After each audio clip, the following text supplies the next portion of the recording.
Hi, welcome everyone to this second episode of TechFlix International Series, uh, which we are bringing in collaboration with Wireless Broadband Alliance.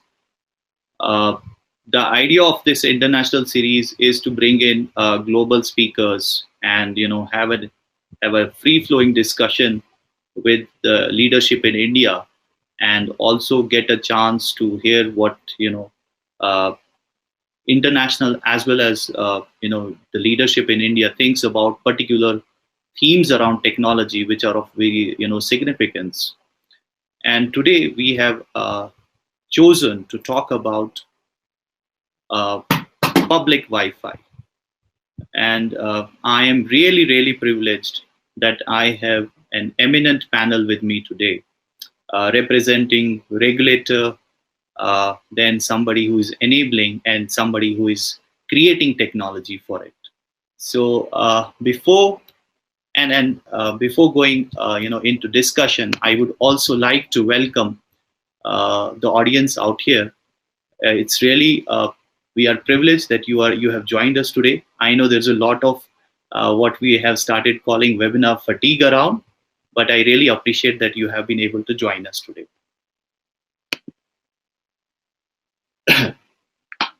So we will we will start with a set of questions which we have around to understand what's the progress we have been able to make in the public Wi-Fi space, and then we'll try to understand how it can integrate into the future roadmap of the country vis-a-vis technology, and probably what all we need to do so that we achieve what we want to achieve.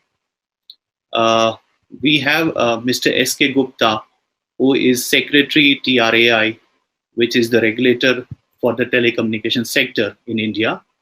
Uh, Mr. Gupta needs no introduction, uh, but I can tell you that this position is one of the very busy positions at TRAI. We are really privileged to have you, sir, here today. Then we have Tiago Rodrigues, who joins us from Portugal, and he is the CEO of Wireless Broadband Alliance. Hi, Tiago. And finally, we have Mr. Bharat Gupta, who is the head of corporate affairs at STL, also known as Sterlite Technologies. Hi, Bharat. Okay. Hello, Faisal. Great. So before we start with the question, just a request to the audience that for the next 40-45 minutes, we will be having an interactive discussion with the panelists. And once we are done with this discussion, we will be opening the floor for Q&A. And anybody having any questions can simply click the raise hand icon on the right side of your panel, and we'll bring you live to the panel. And you can ask your question directly to the panelists. In case you are joining from a mobile, you can still send your questions through the question answer icon via a text message. So starting, sir, Mr. Gupta, with you, if you could, just take us quickly. First of all, I would also congratulate everyone that this is 25th year of mobility in India. I think these 25 years have been very fantastic, and I expect the next 25 years to be even more interesting. So starting with you, Mr. Gupta, if I could just very briefly understand from you, how do you see the achievement of 25 years? And then probably we can, talk about public Wi-Fi. To be very short and crisp, if Telecom has not achieved a lot, we would not be having these webinars as we are conducting today. So that's a proof, and I don't want to go into the details of that. We still recall that in around 1997, we started when the cost of one call was 16 rupees, and we cut the call and run to the nearby call centers to make a call or rather look into it, that who was calling and all these things. In spite of that we have capabilities to answer the call and take that particular call. And we have reached to a situation where we don't bother to make as many calls as we wish. Forget about calls. The usage of the data in India is one of the most rather highest per month in very of the countries, and India stands to the biggest user of the data as of now. Your webinar itself is a indication that people have moved in a new generation of the internet today, and this has not only become the necessity today, but it has become the backbone of various sectors per se. I'm not talking about services, but sectors per se, to use telecom services and get achievements in their specific areas of concern. I think I need to congratulate Mr. Faisal for having this particular webinar, particularly choosing a topic of Wi-Fi. It's very, very important in today's scenario. Most of the people who are with us in the webinar will agree with me that in the COVID time, the concerns of not getting appropriate bandwidth, or their services are getting deteriorated, or complained of the slow internet, are not uncommon. And we are also not untouched in try, and we are getting lot many such complaints.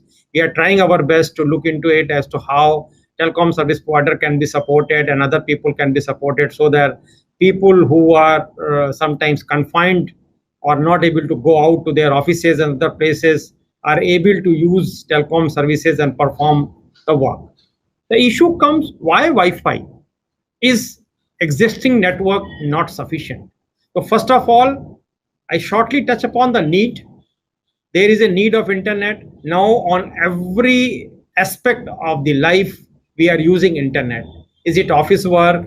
Is it online education of our children? Is it financial transactions? Or for that matter, gaming, entertainment, and whatnot? I am not going to quote a big list of that. But the moot question is that internet is required everywhere. Now, I'll give an example of a very simple thing. When we make our home, we try to see that our home is lighted without getting the artificial lighting in the room. But in spite of that, all rooms cannot be lighted properly, and we require artificial light. Similarly, when we are making our home, if you want to put the tower from outside and try to see that tower is able to send you proper signal to your rooms, etc., it's impossible, very, very difficult. With best efforts whatsoever, you are able to do that.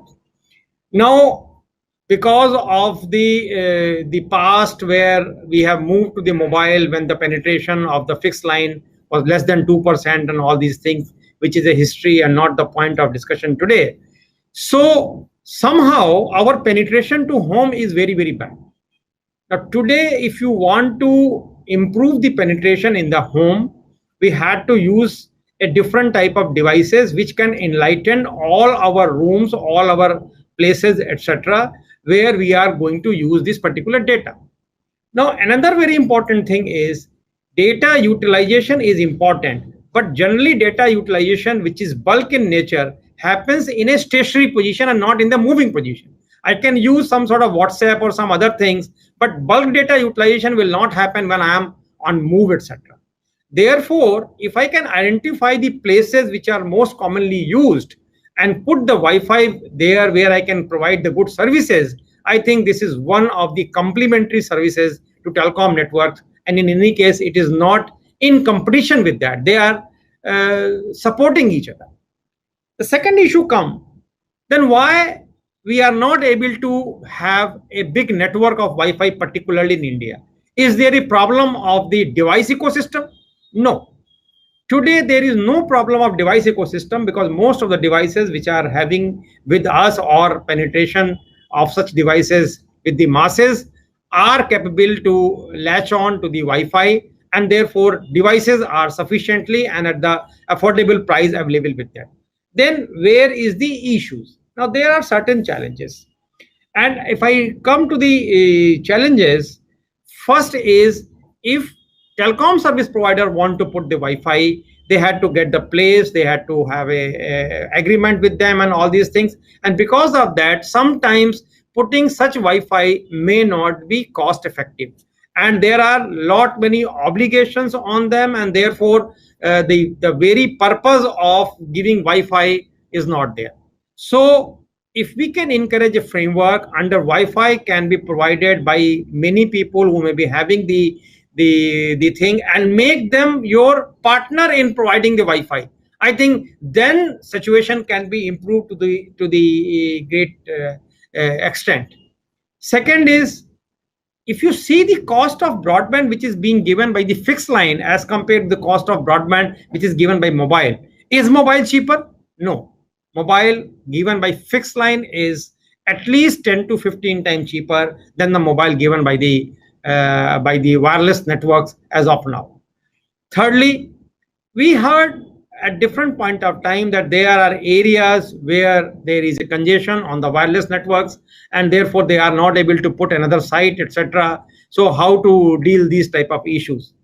I personally feel that if such congested areas are there and telecom service provider can adopt to put the Wi-Fi sites over there and use these Wi-Fi sites as to offload their cellular traffic, it will be one of the great achievement which can be done in a very short time, and also it will be very user friendly, because user will not know as to how you are providing them services, and they are not concerned also that whether they are getting services from the wireless networks or they are getting services from the Wi-Fi networks.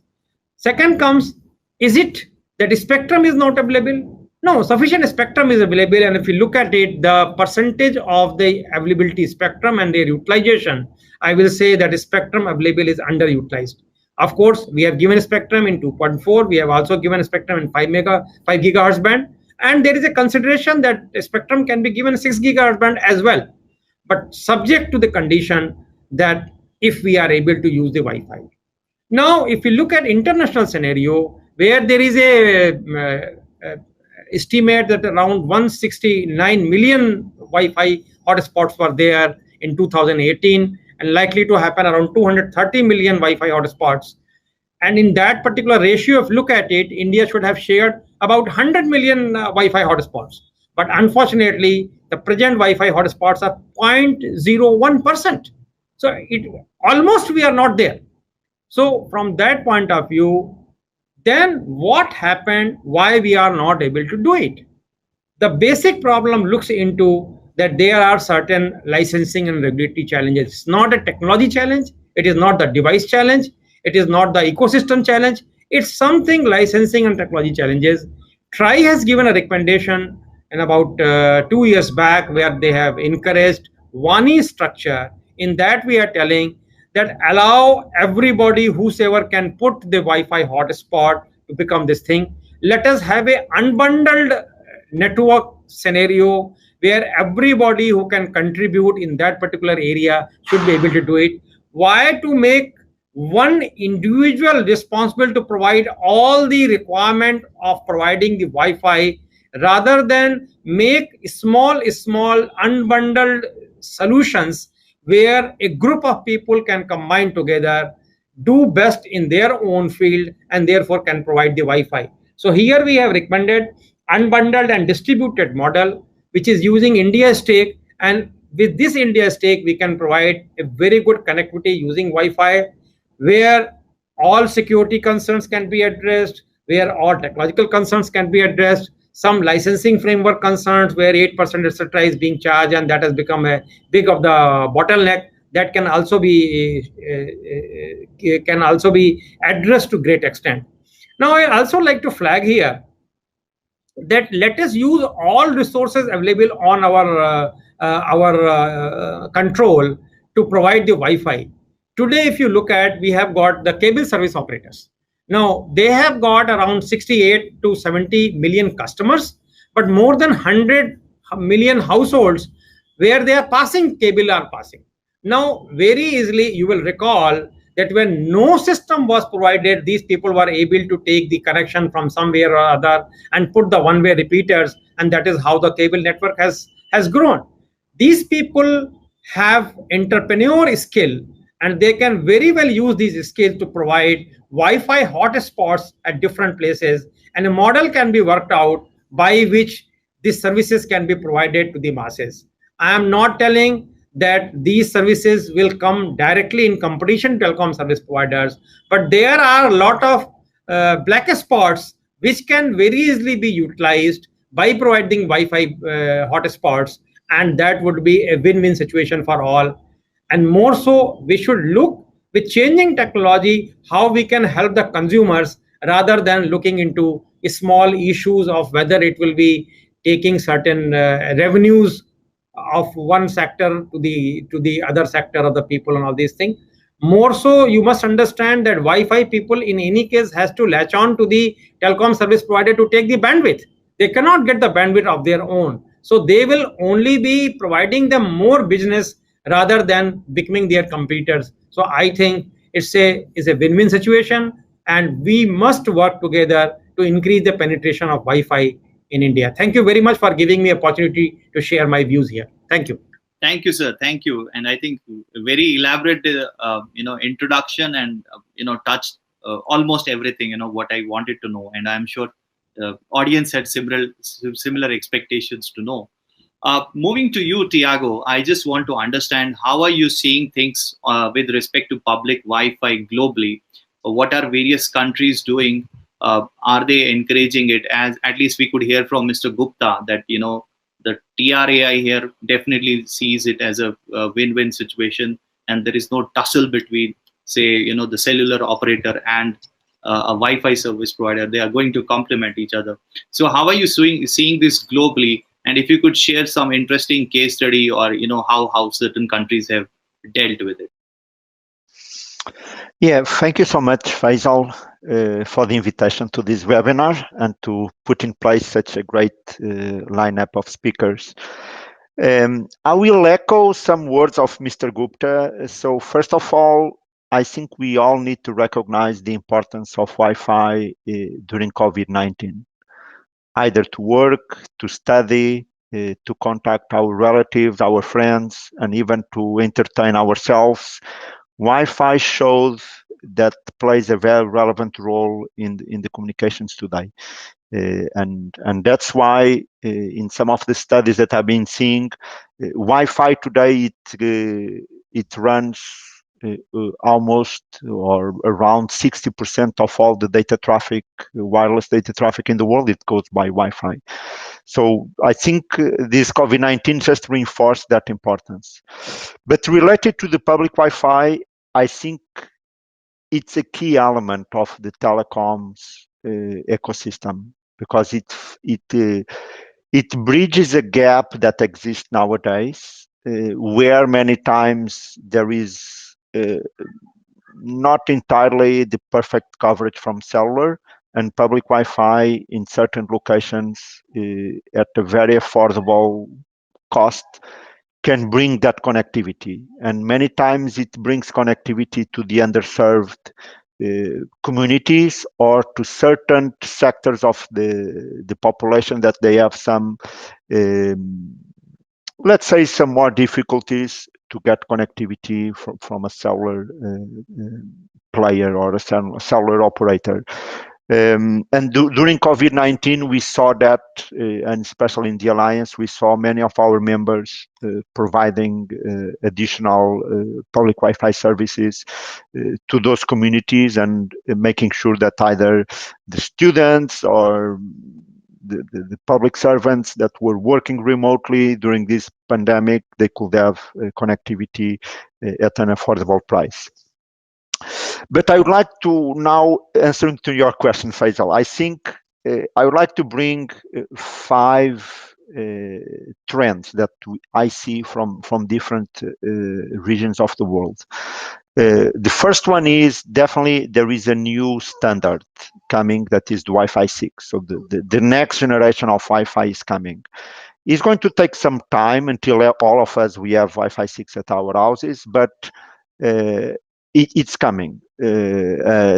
As we can imagine, we'll start with the enterprise, we'll start with the operators deploying Wi-Fi 6, and over time we'll reach out to all of us. And we already saw many of the latest end user devices coming with Wi-Fi 6 capabilities.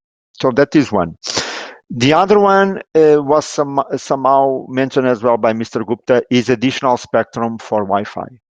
So I think some governments in the world, especially the US and more recently UK, they recognize the importance of public Wi-Fi and Wi-Fi in general, and they are allocating additional spectrum on the 6 gigahertz band.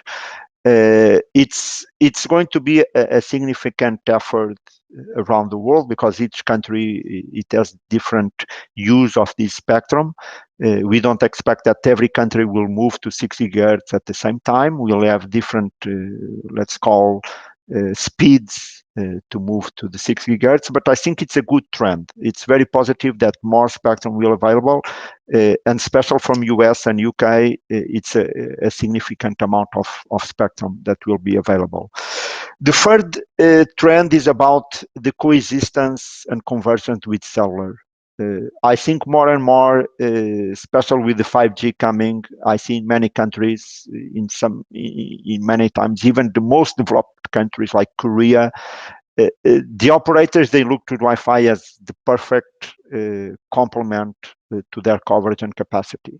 They see the interest and the benefits from a financial point of view and the business case of 5G to use the capabilities special of Wi-Fi 6, and as you can imagine, special for indoor coverage. So I don't need to cover everything in every single building with 5G. Financially is not viable. So Wi-Fi 6 can give us one more tool and a very important tool on my toolbox, and I can use it and I can provide many of the services that I have on the cellular. I can provide it on a network with Wi-Fi 6 capabilities. A fourth trend is about seamless automatic connectivity to Wi-Fi. And once and for all, I believe all of us, we already suffer this very painful experience that we go to a coffee shop or we go to an hotel, we need to do something, we need to register, and then we go to another one on the same street and we need to do something different. Sometimes we need to watch a video, sometimes we are not sure if that network is secure or not because we are sharing a password among all the guests of the hotel. So we need to move from that experience and we need to raise the bar in terms of security, quality of service, and even policies. And WBA, we have been championing this element that we need to break this idea of creating hotspots in isolation. In fact, the hotspot, they should communicate to each other. So if I'm Tiago, if I go visit India, if I go to Delhi, I should connect with my credentials from my local operator or from my local authority or my local government gave me some credentials. Why should I not be able to use it in India or Singapore or US, wherever I go? And that is a very big challenge to overpass, especially because there are many players, and this is the last trend that I want to bring. In the Wi-Fi industry is very different from the traditional cellular world. We have, of course, operators, but we have many other players besides operators. We have cities deploying Wi-Fi, we have hotels, we have coffee shops, we have shopping malls, we have train stations, we have airports. So all these entities that becomes a very large ecosystem. We need to find harmonization and standards that are easy to implement, and all these hotspots, instead of living in isolation, they can start to talk to each other and create that almost a net between all these hotspots. So we as users, whenever we go to one place, that place can talk to each other and identify that I'm Tiago, and I don't need to register every single time that I go to a different hotspot. So that's another big trend that is coming. In the Alliance, we have several initiatives to bring that experience forward. And I think that will help, in particular in India, that may help for the users to get more use and easy access to Wi-Fi. Because if we continue to have this fragmented experience that every place that we go, we need to have a different, we need to do something different.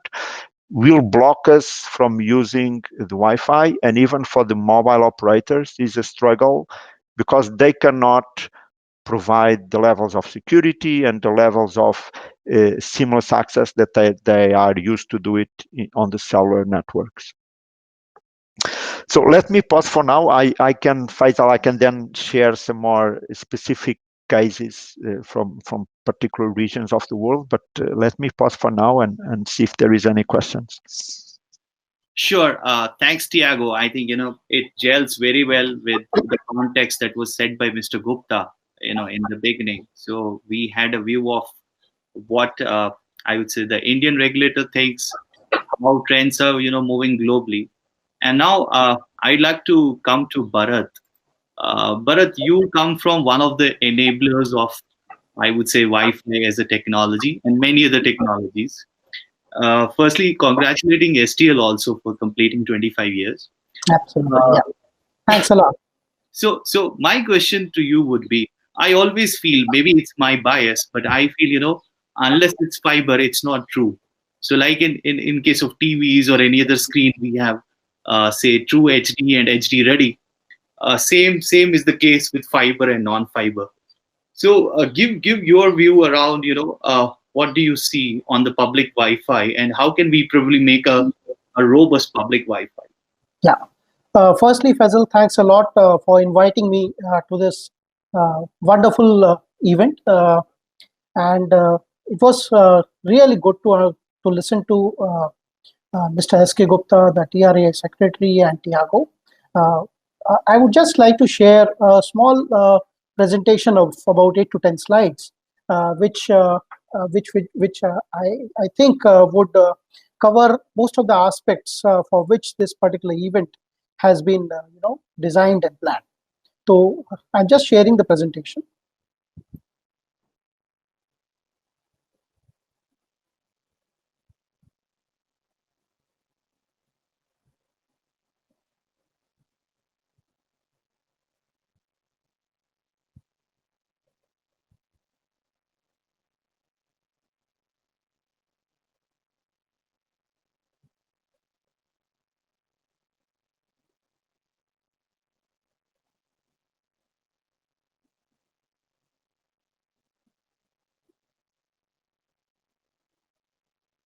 Just give me a couple of minutes.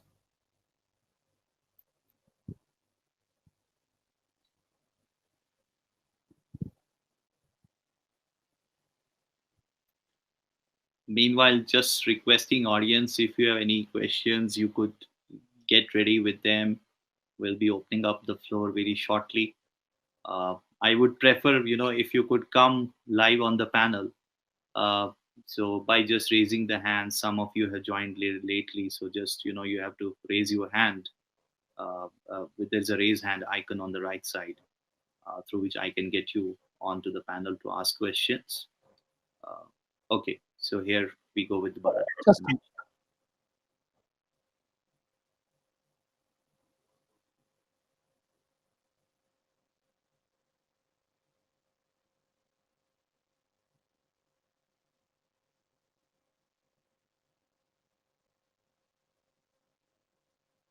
Yeah.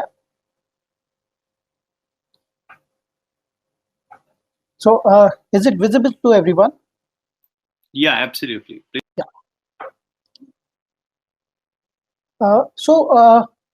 I've just tried to cover this topic in next 8 to 10 slides. And if you look at this particular slide, it speaks a lot.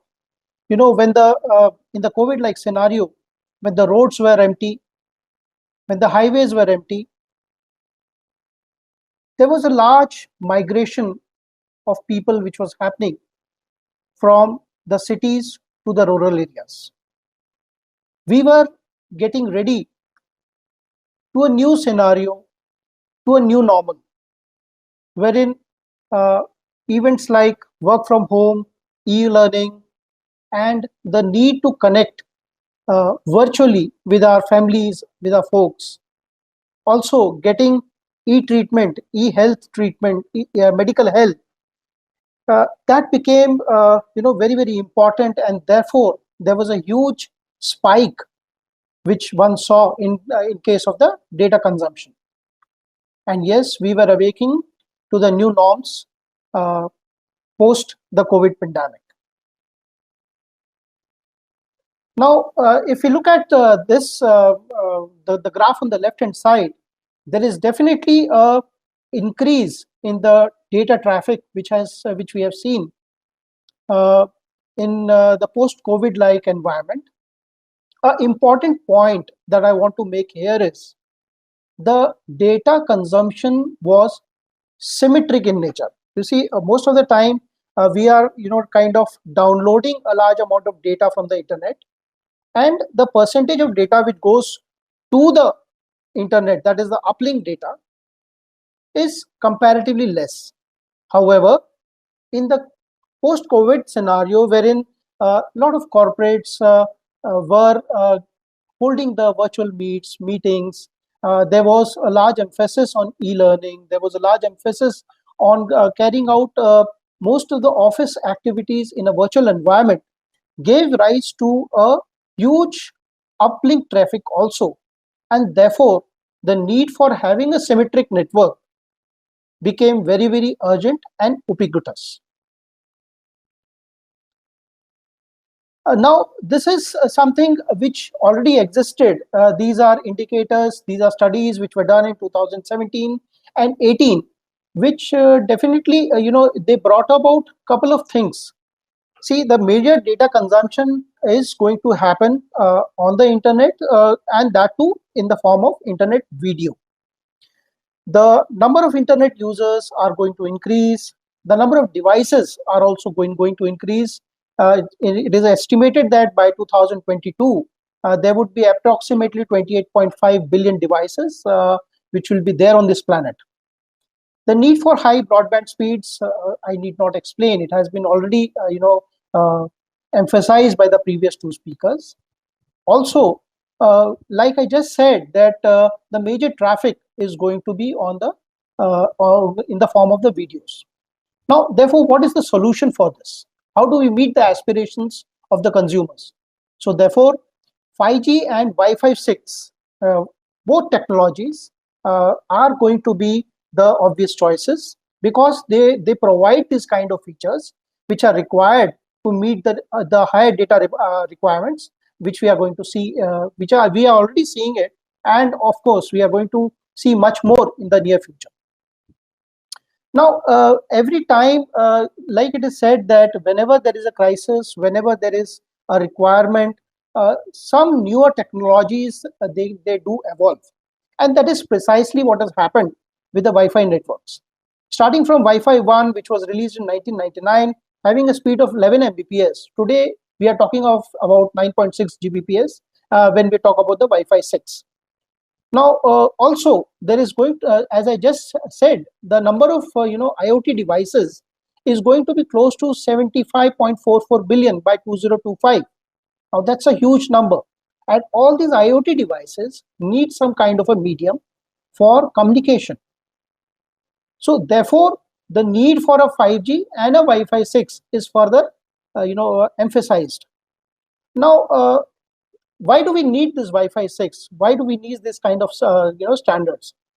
Like the Secretary TRAI, Sri S.K. Gupta had brought out that the Wi-Fi network can be used for offloading the mobile data.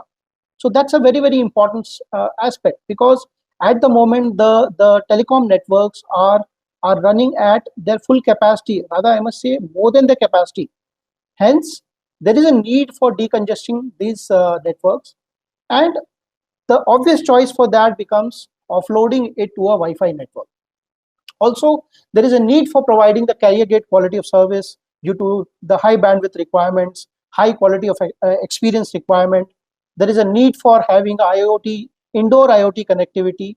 And above all, in all these things, during the pandemic, we have seen all the governments across the world have come out with various welfare measures.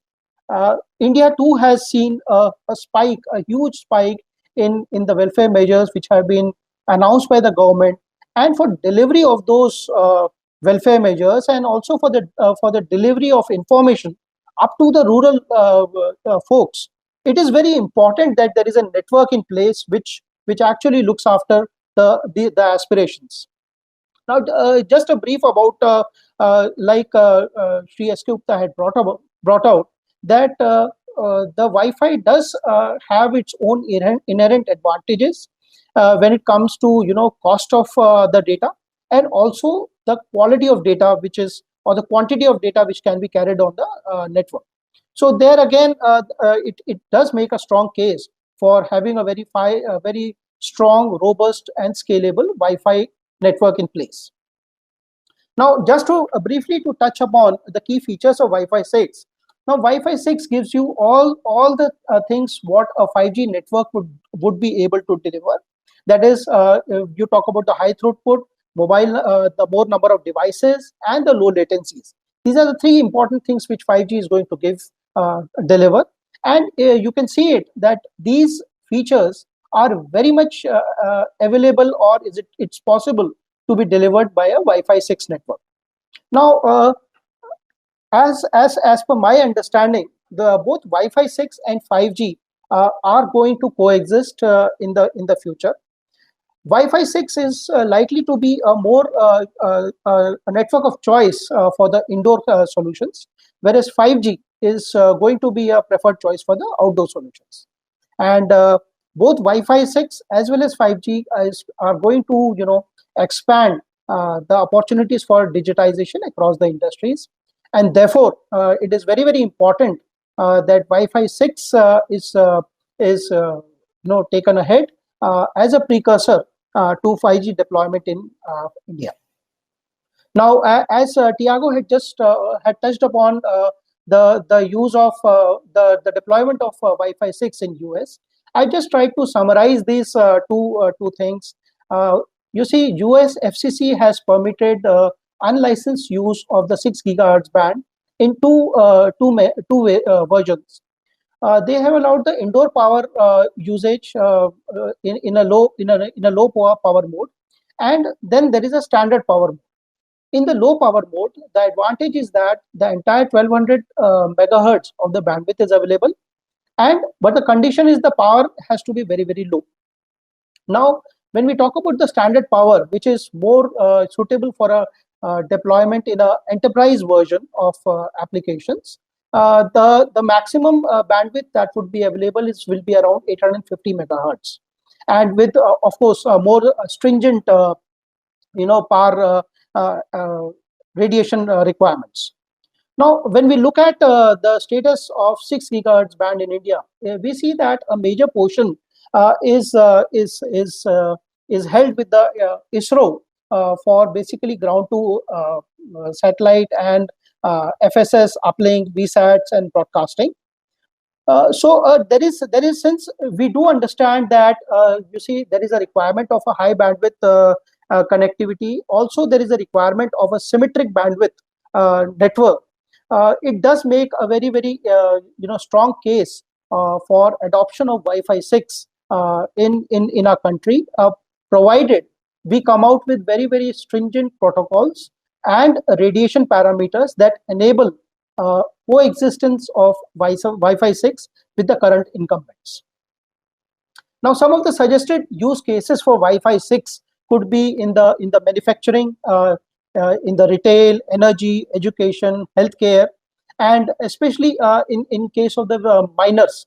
That is one sector, because recently there was a coal block allocation which has taken place, and that is a very critical area, and we can have very tailor-made solutions of which can ride over the Wi-Fi 6 network for these enterprises.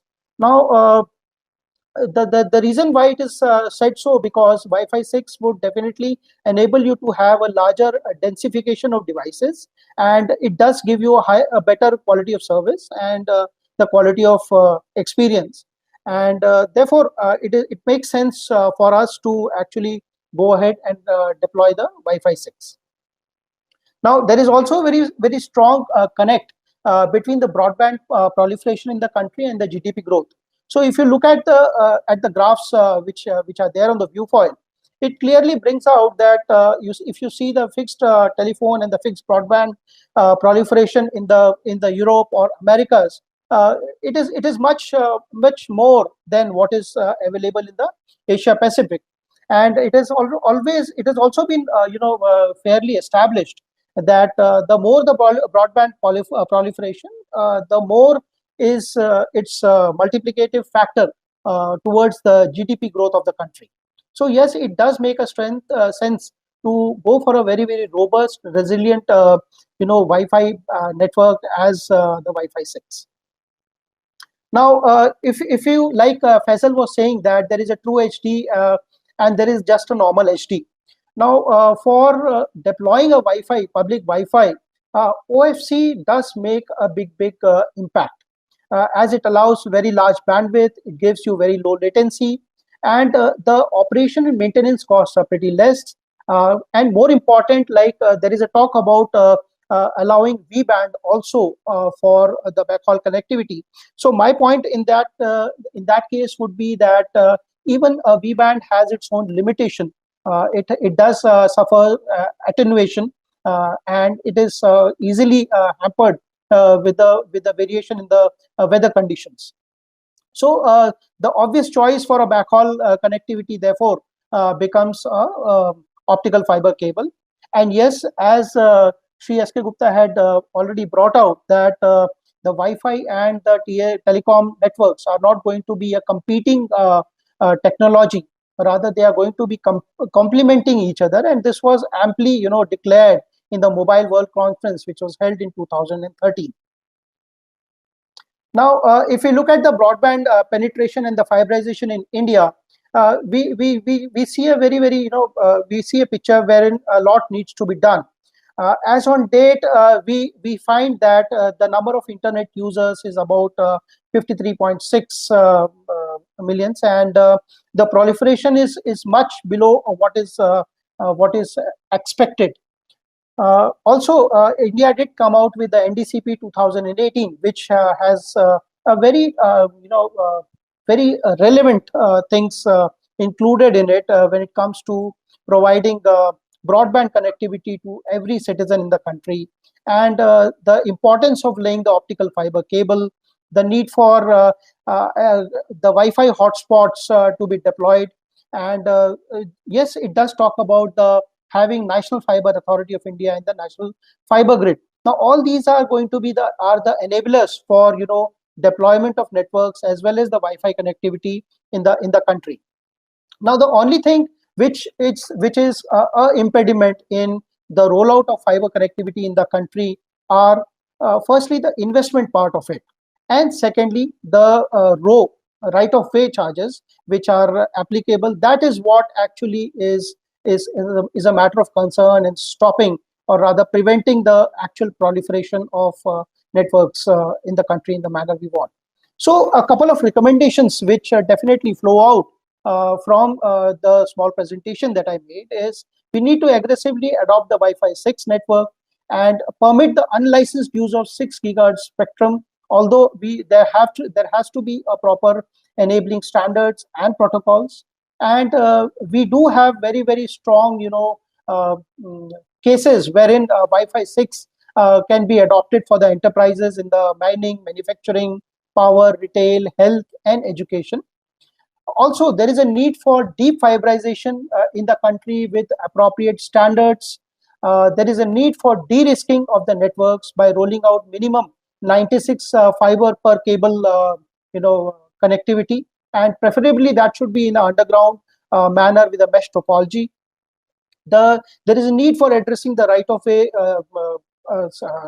structure, and there is a need for having more investment in fiber deployment akin to the roads and the highways in the country. And yes, there is a need for giving more impetus to the FTTH rollout that would enable the true digital transformation of India.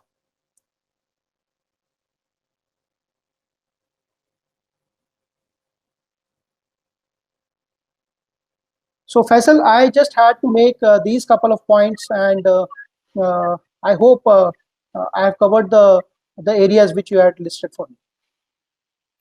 Well, absolutely. Thanks, Bharat. And I think, uh, even my questions in subsequent, rounds have been answered. So I think, we probably need not to discuss whether Wi-Fi 6 is required or not. I think you have pretty much answered it. And I hope everybody in the audience is enjoying a cup of coffee, tea while we are discussing technology, because second half discussing technology many times gets boring. I'm sure people are having some coffee and all that. So coming to you, Mr. S.K. Gupta again, I wanted to understand, like, in your opinion, like, how important is public Wi-Fi for aspirational urban India as well as maybe rural India, which needs empowerment in terms of getting access to internet and obviously the digital economy and other benefits thereof. And essentially, I would also want to understand, like, for instance, Mr. Mukesh Ambani recently said that we should make 2G a history, and I think one of the impediments there is the availability of handsets. So cellular, whatever 4G technology is not able to penetrate below a certain level. So is Wi-Fi going to play some critical role out there? Your thoughts, sir? See, you're talking about Wi-Fi as a technology. Now, first, very simple to understand that either you are talking about the rural area or the urban area. People are quite aware now, and they want a good connectivity of internet. If we look into the Indian scenario itself, even for a simple application like GST filing, etc., it has to be done from all corners, whether it's a rural area or it's urban area and all these things. Education of children, the people have been moving from the villages to the urban areas for their studies and all these things. Now, if you can provide online education to the great extent and at much reduced cost, why not these people be given opportunity to have a good connectivity and enjoy the development of the country as a whole? So therefore, issue comes, and I am not telling that a particular area should be connected or used only through Wi-Fi. It can be for anything. But are we able to provide that type of guaranteed connectivity in the villages or the remote areas? The question is no. And I can tell you with great confidence that with this COVID, what happened that many of the people who are working in the urban areas has to move out from that places and go back to their villages because of the lockdown and related conditions. Therefore, they faced a very serious problem as to how to work, because their work requires a good connectivity and they are not having the good connectivity. They are awaking overnight to see that if they can get the connectivity in the night and all these things. And I can share with you some of the very touching mails what we have received, and we tried our best as to how to address their concerns. But yes, let us accept the fact that the type of connectivity which rural areas requires a very urgent attention. And in that particular scenario, because we have availability of optical fiber at least up to the block panchayat, we have availability of optical fiber in many of the villages as well. Why not use these connectivities which is available as of now and not being effectively utilized to provide the Wi-Fi connectivity with a fat pipe, so that the people there can use internet for their advantages? So my answer to that is definite and yes. Okay, thank you, sir.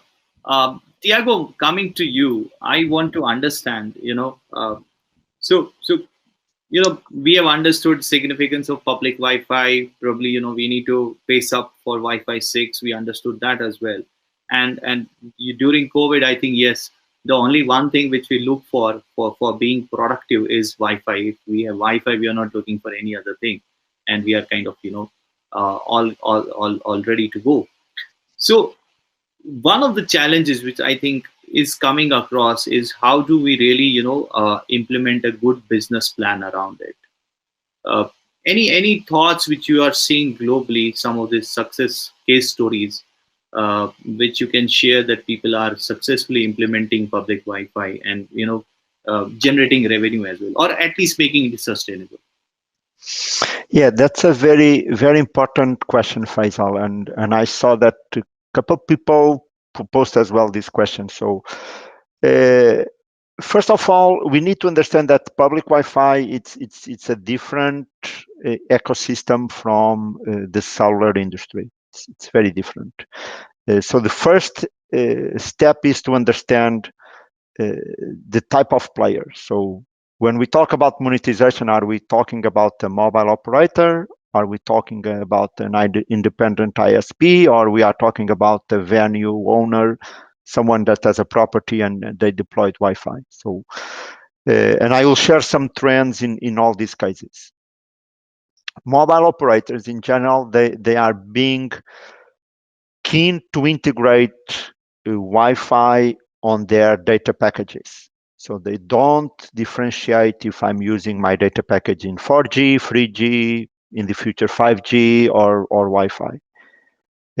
But that model to be sustainable, we as an industry, we need to solve the issue of the quality of service. So to guarantee that every time that I have a data package of, let's imagine 4G and Wi-Fi, that every time that I connect with Wi-Fi using my data package, that Wi-Fi connectivity is going to be better than the 4G. And that is an issue that the industry has been trying to solve for a few years. I think we are close to that. 3GPP has been doing a lot of work to guarantee a new policy mechanism that guarantee that happens. There is a trend as well on one technology that is called the multipath TCP, that basically is going to read the radio signal from the cellular network and going to read the radio signal from the Wi-Fi, and basically they can use both at the same time, but can be used as well as a mechanism to select, okay, at this precise moment, which wireless radio is better, so I can make a more intelligent decision. So that's one element. And for the mobile operator, it's the monetization comes basically from offloading and saving from deploying more cellular networks. Then we move for the venue owner. So someone that has a property like one hotel, one restaurant, whatever venue that they have.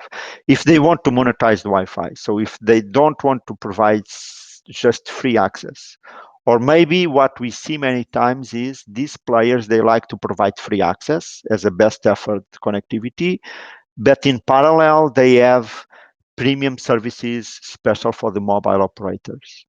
So I can have two networks with different SSIDs, and I can give free of charge any best effort access to anyone.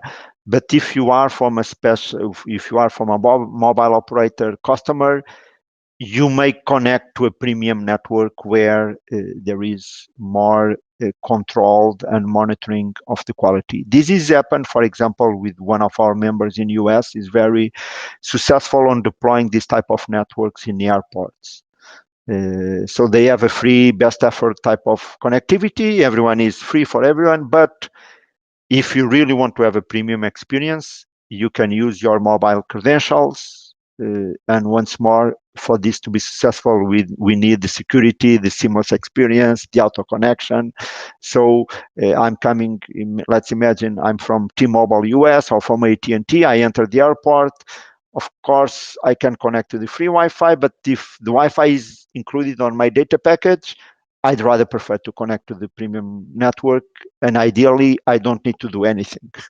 The phone automatically will have the intelligence to understand, okay, you are on this location, you are in airport, you are an AT&T customer, or you are a T-Mobile US customer, you can connect to this premium network. So many of the venue owners, they are doing those type of deployments. and they monetize that way. Many of them they monetize as well with the sponsor Wi-Fi. There is different models, but I'm just giving some large trends. The last one is the small and independent ISP. So it's and maybe it's more indicated to India scenario. So it's important that those ISPs, in my mind, the key element is the locations. The locations many times defines the ability for people to be interesting either in paying or that small ISP gets into the attention of the large mobile operators, and somehow the large mobile operators may be interested in offloading traffic on that network. So I see two recommendations to the independent ISP. So look for the best locations possible. Try to close those locations with your coverage. And second, provide the good quality of service. Because if you provide a good service, good bandwidth, good connectivity, if the location is good, immediately you get the attention of the mobile operators, and you can start to offload some of their traffic and optimize some of their monetization model. But as a summary, these are just some examples. In a summary, it's important to look and try to implement as many monetization cases as possible. So don't look into Wi-Fi offload as the only monetization model. There are others. You can look for Wi-Fi roaming. You can look for location-based services. You can look for sponsored Wi-Fi, because your monetization will come from different angles, not only one specific case. Right, but somehow, like, it's a personal opinion. I feel the monetization model is not as smart as the technology. This is my personal observation. Yes, but I think that's always a gray area out there. Uh, so any questions, audience, you have? I would just request if you could raise your hand, and I could bring you live onto the panel for any of the questions you have. Just raise your hand if you can. Okay, meanwhile, we have a couple of questions through chat. Okay, there's a hand that has been raised. So I'm just bringing Sandeep Agarwal onto the panel. Yeah, am I audible? Yeah, hi Sandeep, you can ask your question. Yeah, hello, Sandeep Agrawal from CDOT. So a question to Tiago. A nice talk and presentation, Tiago, as always. My question is, India is at the verge of, deploying maybe the largest public Wi-Fi in the world. And as you told, with Wi-Fi, the main challenge is, many players. And we anticipate not only telcos or ISPs. Today we have 4 telco and maybe 2,000 ISPs, but we expect thousands and 10,000s of smaller players deploying Wi-Fi at every nook and corner of the country. So in that case, how these smaller players who are already deploying Wi-Fi in their own capacity can plug into a public Wi-Fi architecture with ease, because they may not want to do an extra investment or buy extra devices which are very fancy with respect to technology, but want to deploy existing devices, can plug into a very well-defined architecture and start allowing their customer to roam and start using services at other place, or even they can benefit and start giving a better services. So that's my question. Thank you. Yeah, Sandeep, thank you so much for your question. A very interesting one. I think, in my opinion, the solution for that is really passes by two elements. One is something that WBI we have been pushing forward, that is to create a Wi-Fi roaming federation. So we can have a federation of entities that can join that federation, and they can interconnect their networks. And for that to happen, we need to use, as you said, a simpler architecture with very low cost type of technologies that can interconnect those hotspots, and we are developing that. It's called open roaming. It enables any type of player to be part of this open roaming federation, and I like to compare that with the Visa for the credit cards. So I can go anywhere in the world with my Visa card, and I can pay in the most fancy hotel in the world, or I can pay in the most smaller coffee shop in the world. They all accept my Visa card. So it's regardless of the location. And the federation, like open roaming, enables that.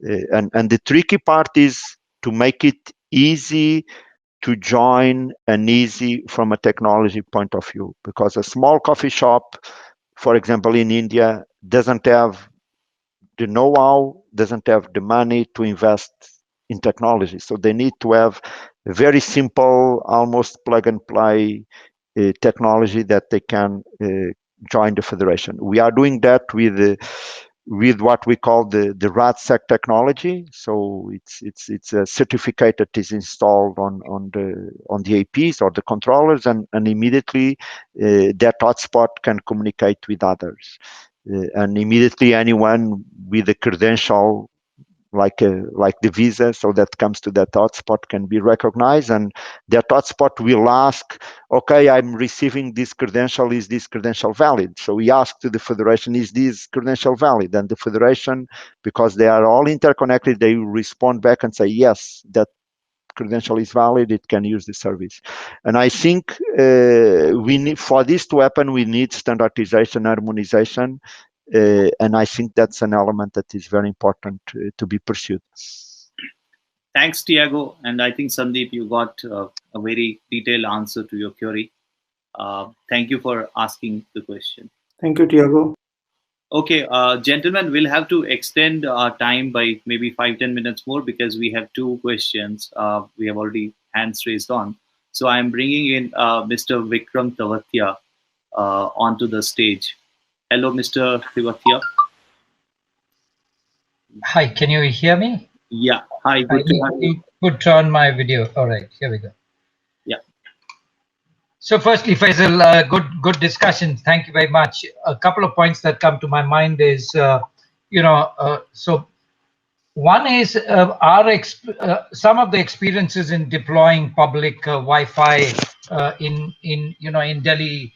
Some of our members did Connaught Place and Khan Market. So one interesting thing, and this is for people who are thinking, is how do you manage theft of Wi-Fi devices? You see, the access points got stolen and they got sold as scrap. So that is one thing, which is a very typical thing. That brings me to the next point, is making street furniture available, right, as a policy on right of way. So the municipalities did, in the last elections, it was a political point that, okay, public Wi-Fi should be there. But then, they have to make street furniture available to install these devices. And, if the related part is power supply access to those public devices, right? That then connects me to the next point is, okay, fine, you provide a Wi-Fi access, whichever technology 6 or, A, B, X, AX, or whichever one. How do you carry the traffic back, right? So backhaul with very less densification of fiber, which Bharat indicated, plus in central business districts. So we've been for a long time requesting for the E-band to be opened up so that you can carry traffic back. All right, the public is buying a lot of devices. The list of Wi-Fi 6 devices is increasing, but the quality of experience on any Wi-Fi would depend on how you are able to carry the traffic back. So that's another point, which is an important part. Releasing the E-band at an earlier, at the earliest, because any spectrum, non-utilized is a case of lost opportunity for the country. The other part is there's a lot of dependence on the quality of devices. You see, the devices in the market, unless they are GCF certified, which they are, I mean, India does not have a certification program for devices. Now, because the consumption will be on a device, so essentially it brings you down to smartphones. So smartphone penetration with that applicable Wi-Fi technology, and which is certified, is an important part of how we actually encourage the usage of public Wi-Fi. And the other part is, of course, there was this mention about rural areas. The fact of the matter is that, you might have, for example, BBNL fiber, a lot of fiber there, right? But there's still the penetration of smartphones in rural areas requires a thought before you deploy a Wi-Fi access point or a CSE in smartphone in a rural area. But the fact is that most of the users, or a large number of users, are still on feature phones, right? So Wi-Fi gets restricted. Instead of the 1.1 billion SIM cards or subscriptions, only the smartphone users are around 600 million. So the good news for that is there is good headroom for growth. So that's a good part. But these were some of the things, and compliments to all the other speakers for highlighting the other aspects. Thank you very much, Faisal. Sure. Thanks. I think the first question nobody has answered. Like, there are theft. I don't know what could be done. You put a layer of CCTV camera, then you secure them. So it's a kind of a riddle out there.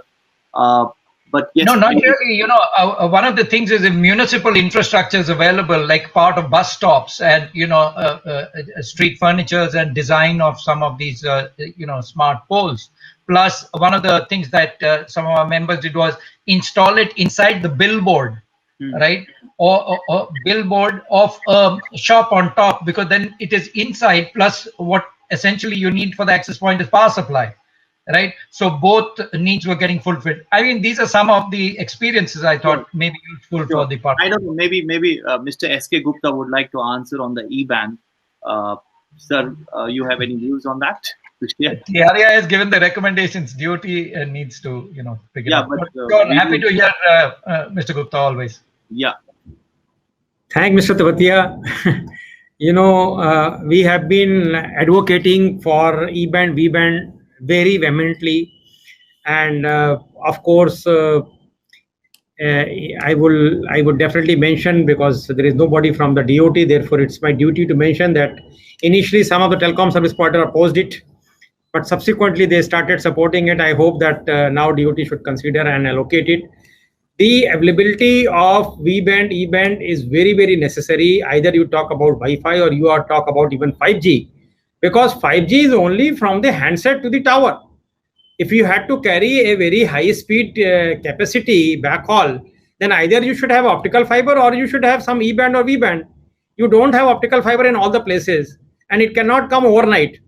Therefore, the only answer in the short time is to provide the backhaul spectrum, and that's very much necessary. And I hope that the sooner would be better. Sir, we have two more questions. Like, can we extend a bit more? Just a request before we have concluding remarks from you. Okay, no problem. Maybe another 5 to 7 minutes. Yeah, we will conclude. So we'll not take any more questions other than these two. Yeah. So getting in Mr. Narang Kishore. Hello. Yeah, hi, Mr. Narang. Hello, am I audible, Faisal? Yeah, your question, please. Okay. Good afternoon. I think very interesting deliberation. I think it is very timely. Rather, I'll say long overdue discussion on such a vital. We have been hearing for quite some time, including every smart city deployments in 2015. They will have public Wi-Fi. But being a technology person, I'll only talk about technological challenges or issues that I feel that they need yet to be addressed before it becomes a reality. So, see, we already have some legacy private Wi-Fi networks, curtailed. Then we have heterogeneity of devices kind available. How do we plan to bring a seamless interoperability from one small, like what Tiago mentioned, cyber this thing to cafe to all those seamless, this thing, and then handover interoperability, security. Then we have federated roaming. it is being talked about, but how do we bring that down to a level of deployment seamlessly that this big dream becomes a reality? I think so. Sandeep is already leading a project in Wi-Fi network architecture in IEEE. So my question to him also was the same in our last meeting. What kind of technological challenges have we already made a laundry list, and are we going to address to make this thing a reality? I would like to hear from anybody. What are those the you can say strategies to make it addressable? In 2006-7, we used to hear fixed mobile seamless convergence, like smooth handover from mobile to home Right. network and all that. Right. We still don't see any of those things. They are just still a myth or buzzwords. It is a very interesting thing, but again, how do we go about it? Well, we do I have did not find any answer to these questions. we do have right now voice over Wi-Fi. You know, at least there is some seamless voice transition handover happening now. Tiago, I can't hear you, Faisal. Tiago, you would like to answer this question very quickly? Yeah, I can answer very quickly. So I will not talk about the handover between cellular and Wi-Fi. I will talk more on how to create this federated roaming. And I think we need to push for two technologies that probably will not be available everywhere immediately, but we need to create that path. So the two technologies, PassPoint and RadSec. And as Mr. Narang said, there is already on IEEE one initiative focusing on the India case that has been led by Sandeep, and I think we need to join forces and create a standard based on this type of technologies that will help everyone to be part of that federated roaming. Great. Yeah, I think we need to have that umbrella standard over it. Thanks, Mr. Naran, for asking the question. Really appreciate. Getting the last question from Ajay Mehta from STL. Hi, Ajay, getting you on board. You can just ask your question very quickly. Thank you so much, Faisal. Hope I'm audible out here. So my question is to Shri S.K. Gupta ji. What I understand is that there are 2 points which were referred here. One is that there were very detailed WANI recommendations which were issued. I think it touched upon all the nitty-gritties of the architecture as well and interoperability. That was 2 years back. Second thing which was mentioned was that it telecom services over a wireless leads to over a wireline leads to 6 times saving over a wireless.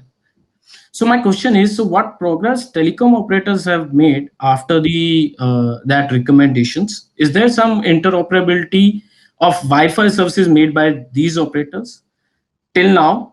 And what is that focus area from their side in going forward? I think both are very good questions. You would have heard me telling that there are certain licensing and regulatory concerns, and because of that, though we have recommended that the fixed line network should be exempted from the license fee for 5 years, and that work is already happening in the DOT, which is creating some sort of hurdle for the telecom service providers to go forward and use these sort of things. I hope that it's in an advanced stage of consideration of the government, and very quickly something will happen. And based on that, it will go further.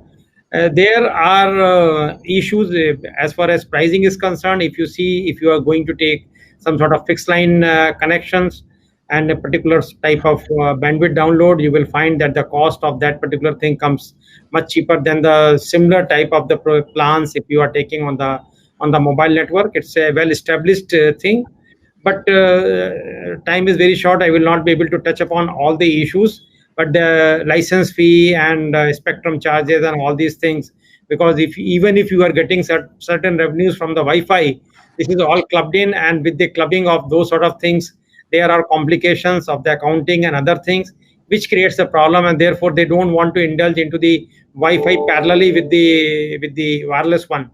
And I am quite hopeful that this issue is getting resolved quickly, and thereafter you may see some sort of initiative from the telecom service providers. Mr. Tabatia has slightly touched on, there are issues of not having backhaul. There are issues of not giving them street infrastructure to provide the Wi-Fi. There is an issue of security and all these things. Not much of the right of way so that they can put the optical fiber. They are all connected issues, because if you want to put Wi-Fi to substitute your mobile networks, you have to answer these questions, and these questions are not effectively answered at this point of time, and because of that there is some constraint on part of the telecom service provider to move on and provide the Wi-Fi networks. Thank you. Thank you, sir. Thanks, Ajay, Thank you, for sir. asking the question. Thank you. Okay, I think, gentlemen, with this we reach to the end of this session. Before we wrap up, requesting each of my panelists to just very quickly give a final word on public Wi-Fi and Wi-Fi 6. Starting with you, sir, what would you suggest that industry should do to take? I think industry must move forward for Wi-Fi 6, or till such time Wi-Fi 6 devices are coming, even the Wi-Fi infrastructure. Let us not see that what cannot be done. Let us see what can be done. And let us move from where that what can be done, maybe the buildings, maybe societies, maybe other places. And thereafter we can move to the places which are having a difficult things to do. Let us try to see the low-hanging fruits first, and then we'll try to expand further. Thank you. Thank you, sir. Thank you.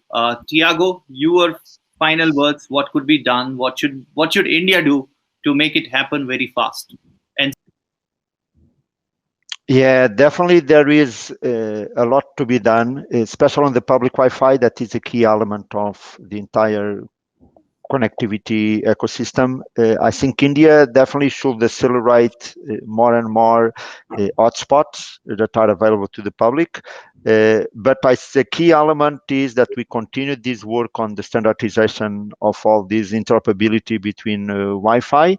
And if there are new hotspot being deployed, let's deploy it with the best quality possible, because that will make people more satisfied with the quality, and all this issue of backhaul and avoid interferences is very critical. That Wi-Fi that is deployed provides a very good experience.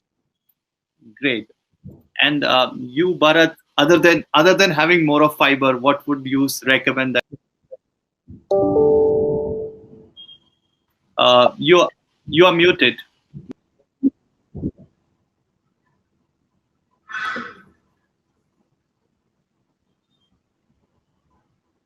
There appears some other problem. Is not mute. Yeah, we can't hear you. Sorry.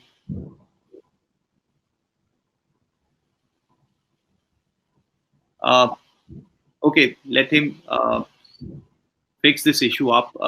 Meanwhile, I would really thank everyone, Mr. S.K. Gupta, Tiago, Bharat, for joining us. We really missed Mr. Kishore Babu. It would have been great if he could have joined, but obviously we understand in government there are so many last-minute things. A fantastic audience, and they were really, really very interesting, and I would say very, very, very relevant questions that were asked by the audience out there. On behalf of everyone at Techarc, on behalf of the panelists, I would like to thank the entire audience out there for joining us and staying in this discussion out there. Bharat, you are back. I don't know. No, sorry. There's some technical glitch, and we'll have to call it off. I think you would have definitely said that we need to have more of fiber. So I'm saying that on your behalf, but I don't know what else was there. So gentlemen, we have reached conclusion of this TechFlix episode. I really thank each one of you, and I would request these sessions we are making available offline as a recording, and I would request each one of you to kindly look for Techarc YouTube channel and subscribe to it so that you keep on getting these episodes. And I hope we keep on contributing more and more by having such sessions, and it adds to everybody. Thank you for being here with us today.